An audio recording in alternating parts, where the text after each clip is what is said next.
जिसके जाने के बाद तुम टूटा महसूस कर रहे हो, क्या कभी सोचा है वो जाते समय कितनी राहत में रहा होगा?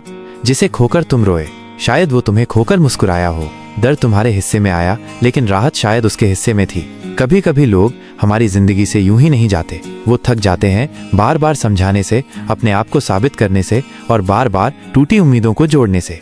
तुम आज जिस इंसान को याद करके रो रहे हो, वो शायद कल अपने लिए चैन से सोया था, क्योंकि उसने आखिरकार खुद को चुना, एक ऐसे रिश्ते से बाहर आकर जहां वो सिर्फ निभा रहा था, जी नहीं रहा था। और यही सबसे बड़ी सच्चाई है। कभी कभी हम जिनसे सबसे ज्यादा प्यार करते हैं, वही हमें सबसे ज्यादा अंदर से तोड़ देते हैं, ना चाहते हुए भी, अनजाने में। तुम सोचते हो मैंने इतना दिया फिर भी क्यों गया? शायद जवाब ये है कि प्यार देना काफी नहीं होता, अगर सामने वाला सिर्फ लेना चाहता है, समझना नहीं। जिंदगी की ये भी एक कला है, जो चला गया उसे रोने की बजाय ये समझो कि वो तुम्हारी कहानी का हिस्सा था, लेकिन पूरी किताब नहीं।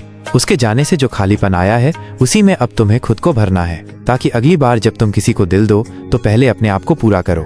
क्योंकि सच्चाई ये है, जिसे खोकर तुम रोए, वो शायद तुम्हें खोकर आजाद हुआ। अब सवाल ये नहीं कि वो क्यों गया, सवाल ये है कि अब तुम क्या बनोगे? एक टूटी हुई याद या एक नई शुरुआत की कहानी? अब वक्त है टूटने का नहीं, संभलने का। खुद को इतना मत खो देना किसी के जाने में कि जब जिंदगी तुम्हें बुलाए तो तुम सुन ही ना सको।